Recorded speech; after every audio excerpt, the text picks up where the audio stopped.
Welcome back to part 2 of making the universal panniers fit the BMW1200GS. So part 1 was done on Sunday, and then today's Tuesday evening, so I'm having another go. I've done the majority of the work. The brackets are relatively in place, a bit more work to do on the bike. So today, this is my plan. So I cut that out initially, and then it was touching the exhaust, so then I cut this bit out, so now it's not touching the exhaust. And what I'm going to do now is continue cutting that across there, make them both parallel. I think I'm just going to cut it across there and back up. Sorry, wrong camera angle. I'm going to cut it across there and then back up. That's what I think I'm going to do, because if I get this, let me just go and get it. So I've got some 3mm aluminium plate. Yeah, it's scratched, but it don't matter. I've got a DA sander. I'm going to have to do something with it anyway. So I've got a DA sander. And so the reason why I'm now thinking about chopping this off is because I've got a folder. I actually made the folder years ago. So if I cut that into a straight line, let's just say we use that part.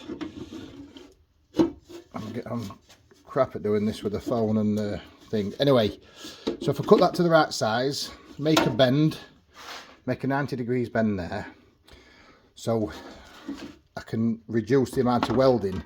So basically I get a folded plate there. So if you notice, there's no welding here. It's got some kind of rivets there.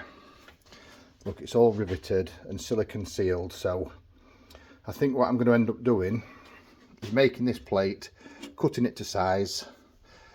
The first job is just cut that, and the second job is just fold this. Then I can mark it on with a scribe and cut it to suit after. That's all easy. I don't think my bender gets a perfect 90 degrees. It might be quite good on aluminium. It will bend 3mm steel, this set of folders I've made. I might even drag them out and video them. But yeah, I might just end up tacking it on, sanding the tacks down and just siliconing it from the inside. I think that's going to be the best idea.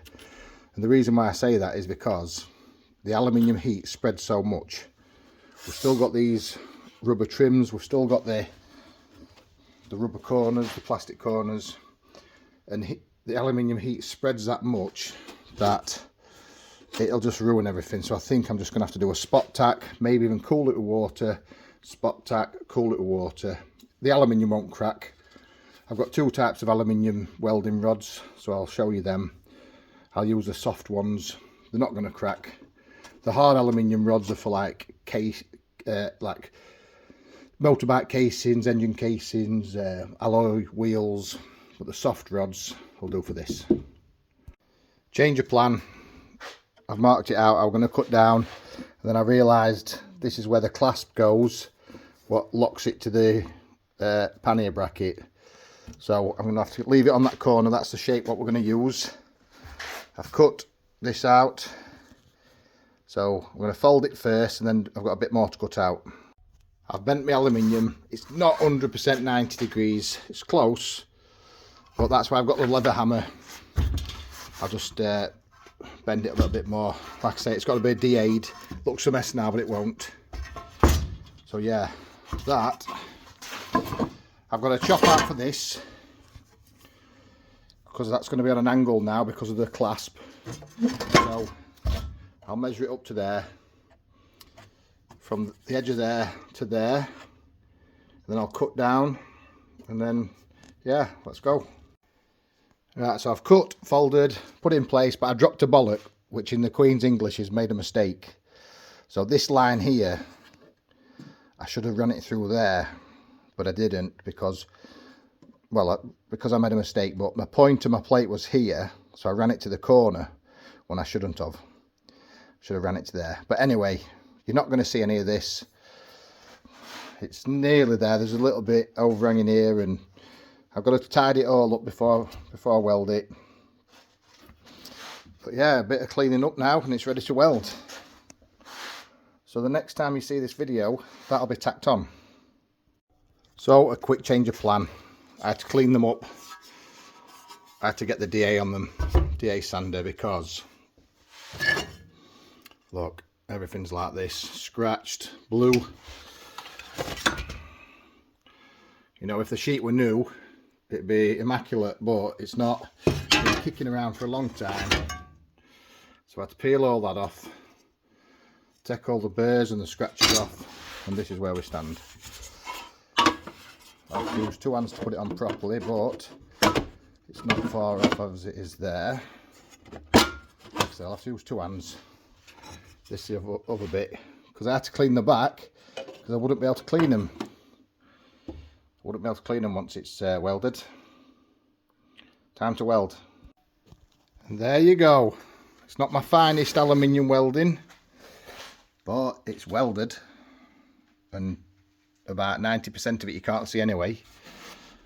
You'll see a little bit on the back, which I'm going to clean up better anyway. Like I said, it's not my best aluminium welding, but I think this aluminium here has got a coating on it, like a protective coating, so you can even actually see, sorry, there's like 2 different colours, but see, can you see the different tones? So I think this has got a protective coating on, which aluminium has to be perfectly clean, so I was getting a bit of problems. That were a bit cleaner, so that were a bit better weld. That were my 2 bits what I'd cleaned up. But yeah, like I say, I'll clean it up better. I've had enough now, it's about 8 o'clock at night. And that is part 2. So now that's going to go around the exhaust, and I'm nearly ready to go on the BMW. I'm going to seal the inside. Happy days.